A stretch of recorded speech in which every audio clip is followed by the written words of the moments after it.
Vous avez fixé une ligne rouge, hein. Pas de Russes, soldats ou mercenaires aux côtés de l'armée malienne, là où l'armée française opère. Si jamais cette ligne rouge est franchie, est-ce que la France quittera le Mali? Mais si vous partez, c'est un cadeau pour Vladimir Poutine, non?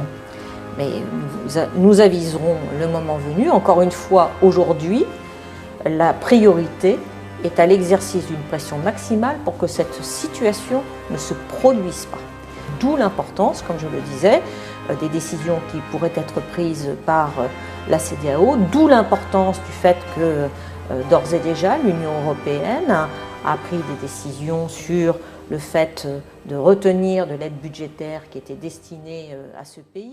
Sécurité collective ye jɛ jɛ min na jamanaw bɛ fara ɲɔgɔn kan k'u ka défense n'u ka sécurité gérer ɲɔgɔn fɛ. O jɛ sugu bɛ tɛmɛ jamanaw cɛ, jamana minnu ni lien ba b'u ni ɲɔgɔn cɛ. U mago bɛ ɲɔgɔn na wa u bɛɛ ka intérêt bɛ ɲɔgɔn ka basigiw la. Jɔsenba caman bɛ sécurité collective kɔnɔ. O jɔsen bɛɛ la belebele dɔ ye k'a fɔ a kɛbagaw sɔnna k'a fɔ u tɛ se ɲɔgɔn ma. N'o ye k'a fɔ guerre conventionnelle tɛ tɛmɛ u ka armée ni ɲɔgɔn cɛ. O tɛmɛnen kɔfɛ u ka jɛ in b'a yira k'a fɔ u sɔnna k'a fɔ olu bɛ yen wa tɔw fana bɛ yen. Olu ni tɔw ka laɲini tɛ kelen. O kama hali ni kungo wulila u kalikan ye k'u tɛ ɲɔgɔn kɔ bila tɔw ye. O jeu d'alliance cadre kɔnɔna na occidentaux wulila n'u yɛrɛ ye ka taa Faransi bɔ bolo la deuxième guerre mondiale senfɛ. O cadre kelen de kɔnɔna na fɛnɛ OTAN jamanaw bɛ ɲɔgɔn ka kɛlɛ kɛ. Afghanistan, Syrie, Irak, Libye, hali Mali yɛrɛ ka d'a kan kɔsa in na takuba volet logistique dira OTAN ma. Nka Mali janfara jɛɲɔgɔnw fɛ. Jɛɲɔgɔn minnu n'an kun y'a kalikanw di ɲɔgɔn ma k'a fɔ an bɛ jɛ ka ɲɔgɔn lakana ni ɲɔgɔn ka kɛlɛw kɛ.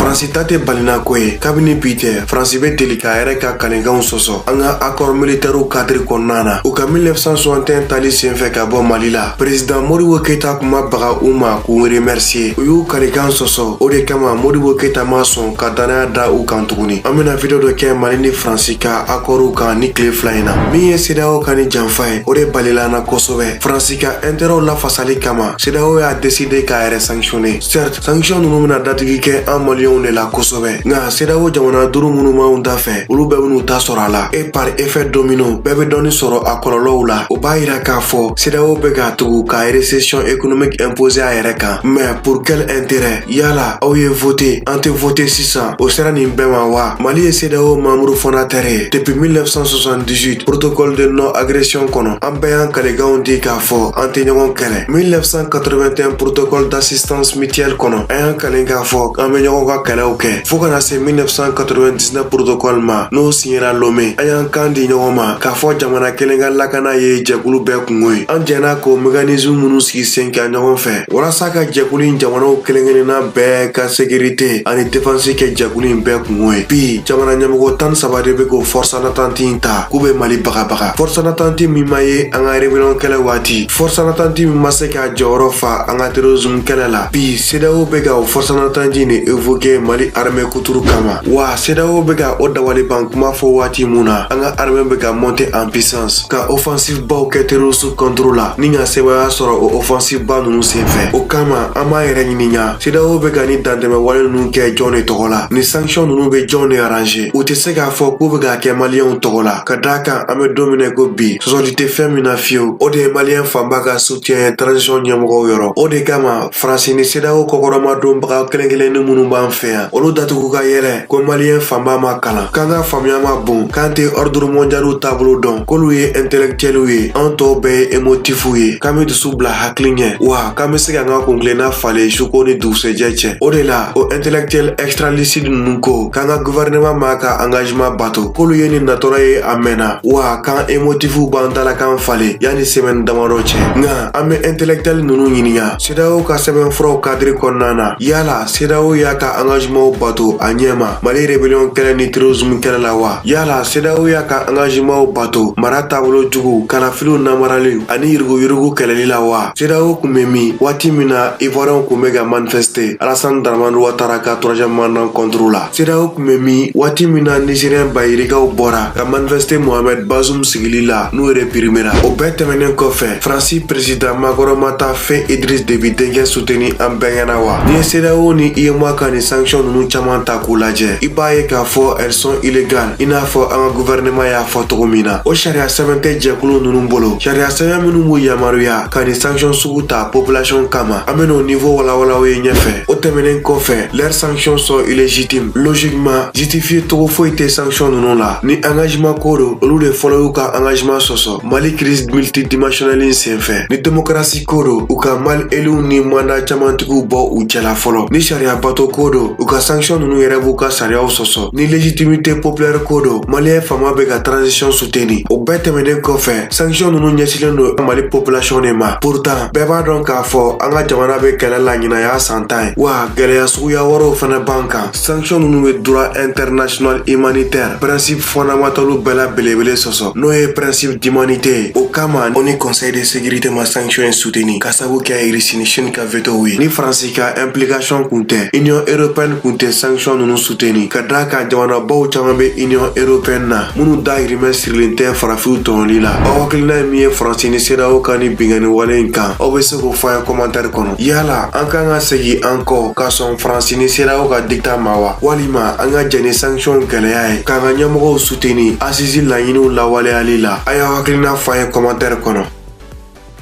An balimaw sani an ka video in daminɛ an b'aw ladɔnniya k'a fɔ Mali Sadio dɛmɛbaga jɔnjɔn dɔ ye Aba Immobilier.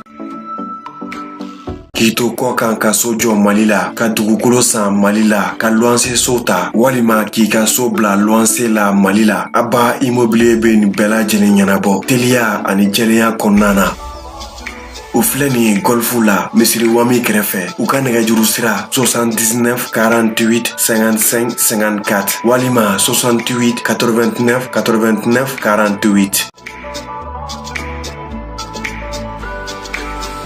Farafina kilebiyanfan sefatun jamano ka jɛkulu n'o ye UEMOA ye ale kolokolola Faransi fɛ wa a nunjuru bɛ Faransi de bolo ka d'a kan Faransi de ka wari bɛ dun jamana nunu kɔnɔ n'o ye sefa wari ye. Thomas Jefferson n'o ye États-Unis président sabanan ye 19e siècle daminɛ la ale ni États-Unis banque privée ka ɲɔgɔn sama senfɛ walasa Américains ka souveraineté monétaire ka kɛ u ka jamana ta ye. Ale delila k'a fɔ ko jamana ka wariko sirilen no mɔgɔ min na ko o jamana kɔni b'o tigi sagoya de la. O kama UEMOA ye France Afrique ka instrument kɔrɔba dɔ ye. Faransi kelen no ka min makiye ka cɛɲa k'a sɔrɔ a nunjuru ma deli ka bɔ a bolo. I n'a fɔ an ka gouvernement y'a yira cogo min na a ka communiqué kɔnɔ. UEMOA ni CEDEAO ka ni sanction nunu caman bɛ institution nunu yɛrɛ ka sariyaw sɔsɔ. Min ye UEMOA ta fanfɛla ye olu ka ni sanction ye sariya sɔsɔ ni bingaliwale cɛjuguba ye. Ka d'a kan UEMOA sɛbɛn fura foyi tɛ min bɛ sanction financière tali yamaruya di ka jamana dɔ la kelen ka nafolo bloqué. Tɛgɛnɔ bila kɛra sɛbɛn fura min na ka UEMOA sigi n'o y'a traité fondateur ye ani BCEAO statut n'o ye farafina kilebiyanfan sefatun jamanaw ka foroba banque centrale sigi kan ye. A sɛbɛnnen tɛ o sɛbɛn nunu si kɔnɔ k'a fɔ BCEAO bɛ se ka jamana 8 nunu dɔ la kelen ka compte gelé. O de kama BCEAO y'an ka jamana ka nafolo bloqueli min kɛ ka tɛmɛ. O kun y'o décision nunu justifié n'o waati contexte ye. Mars 2012 coup d'état bɛ kɛ wagati min na o y'a sɔrɔ Mali kun ɲagaminen don. Bingani walew kun cayara dugubaw kɔnɔ wa kasi ni piège caman kɛra o waati. O kama BCEAO y'a ka Mali agence fermé walasa ka piège éviter ani dankana kari BCEAO baarakɛlaw la. O kun y'o disposition ɲɔgɔn kelen de ta août 2020. O de kama CEDEAO ka août 2020 embargo senfɛ BCEAO y'a yɛrɛ lajɛya u y'a yira k'a fɔ olu kun se tɛ o embargo in na k'olu kun y'u ka agencew datugu tile 3 kɔnɔ ka sababu kɛ précaution sécuritaire ye. An dun bɛ contexte min kɔnɔ bi o ni mars 2012 ani août 2020 tɛ kelen fiyewu. Bi BCEAO tɛ se k'a fɔ k'a b'a ka Mali agencew fermeli justifié ni précaution sécuritaire ye. O kama an b'a ye k'a fɔ UEMOA texte foyi tɛ min bɛ ni sanction sugu yamaruya. Au contraire BCEAO statut n'o y'a sigi kan ye o article 35 nan b'a jagoya BCEAO kan a k'a ka agencew dayɛlɛ Mali la ka Mali trésor public ka laɲini bɔ u sira fɛ. Wa BCEAO sigi kan article 4 fana b'a yira k'a fɔ mɔgɔ si tɛ se ka fɛn wɛrɛw kɛli ordre di BCEAO ma ni y'a sɔrɔ o fɛn ninnu kɛli ni BCEAO sigi kan laɲiniw tɛ taa. O kama i n'a fɔ an ka gouvernement ka communiqué y'a fɔ cogo min na BCEAO ye organe indépendant ye. UEMOA jamana man k'u impliqué a kɔnɔna gestion population la kuma tɛ k'a fɔ k'u bɛ ordre d'a ma k'a ka jamana dɔw ka compte geler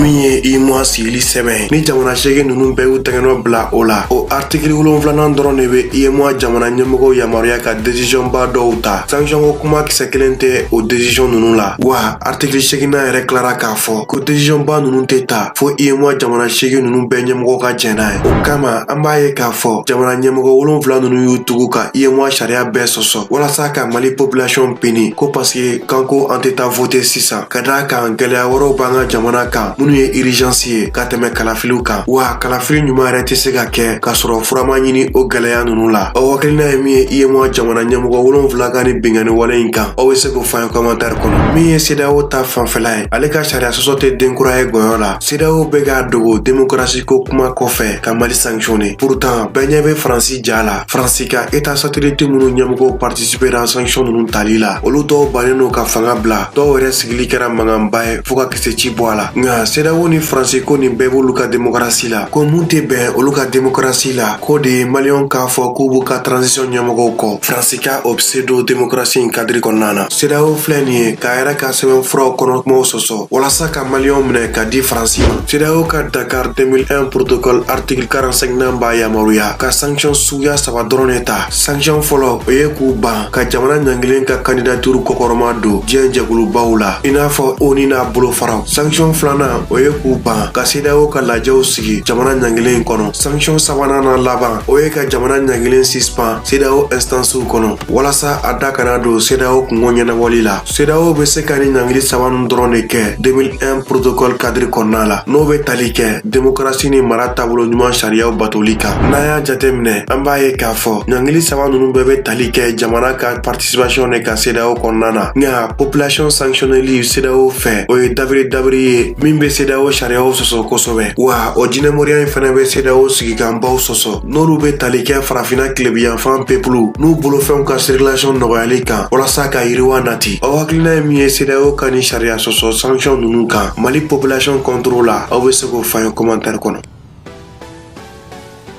I n'a fɔ an kun y'a fɔ a ye cogo min na an ka video tɛmɛnenw la, an bɛ don min na i ko bi Mali ye CEDEAO jamana kilew dɔ ye. CEDEAO jamana 15 cɛla Niger tɛmɛnen kɔfɛ Mali ye CEDEAO jamana 2nan ye min dugukolo fɛrɛlen don kosɛbɛ, wa frontière bɛ Mali ni CEDEAO jamana 5 cɛ. Mali ye CEDEAO jamana 4nan ye min population ka ca kosɛbɛ. Mali ye CEDEAO jamana 4nan ye min ka sɔrɔ ka bon kosɛbɛ, wa Ghana tɛmɛnen kɔfɛ farafina bɛɛ Mali ye jamana 2nan ye min ka sanu bɔta ka ca kosɛbɛ. Jɛkulu kɔnɔ embargo sigili o jamana suguya kan o bɛ kɛ sababu ye ka jamana wɛrɛw économie impacté kosɛbɛ. O kama CEDEAO jamana ɲɛmɔgɔ 13 ninnu kɛtɔla ka ni sanction ninnu ta Mali kama u kun b'a dɔn cɔ k'a fɔ u bɛ ka CEDEAO yɛrɛ de sanctionner. Frontière terrestre bɛ Mali ni CEDEAO jamana 5 de cɛ, wa sanni feere fanga ka bon kosɛbɛ Mali n'o jamana kofɔlen ninnu bɛɛ cɛ. Kɛrɛnkɛrɛnnenya la Côte d'Ivoire ni Sénégal n'olu ye CEDEAO 3e économie n'a 4e économie ye. N'an ye Sénégal yɛrɛ ka cas ta k'a lajɛ n'ale ye Mali ka premier partenaire commercial ye, an b'a ye k'a fɔ sanction in bɛna datigi kɛ olu ka jamana sɔrɔ la kosɛbɛ. Sénégal ANSD n'o ye Agence nationale de la statistique et de la démographie ye, olu ka 2019 sanni feere gafew y'a yira k'a fɔ Sénégal bɛ exportation minnu kɛ farafina 100 sara la, olu sara 82 bɛɛ bɛ CEDEAO de kɔnɔ. O kama 2019 dɔrɔn kɔnɔ Sénégal ye CFA miliyari 500 ani 18 ni tila de sɔrɔ ani CEDEAO jamanaw ka sanni feerew senfɛ. Presque o miliyari 500 ninnu tilancɛ bɛɛ bɔra Mali la, ka d'a kan Mali kelen jɔyɔrɔ ye miliyari 205 ye Sénégal ka 2019 exportation la. Finalement, non seulement sanction ninnu bɛna kɛ sababu ye ka caman fara CEDEAO ka mangoya ka farafina tilebiyanfan pepulu yɔrɔ. En plus, a bɛna kɛ perte ba ye CEDEAO jamana caman wɛrɛw ka sɔrɔ ma minnu ni Mali tɛ kelen ye. O kama an b'a ye k'a fɔ CEDEAO ka nin yɛrɛ ɲangili nafa bɛ se jamana kelen min ma o ye Faransi de ye. Ka d'a kan Macron de ka laɲini kun don, wa Paris de bɛ ka effort suguya bɛɛ kɛ walasa ka Mali isoler diɲɛ jamana tɔw cɛla. Aw hakilina ye min ye Faransi ka jijikɔrɔ saya ani CEDEAO ka janfanciya ni banyɛrɛyeya kan, aw bɛ se k'o fɔ an ye commentaire kɔnɔ.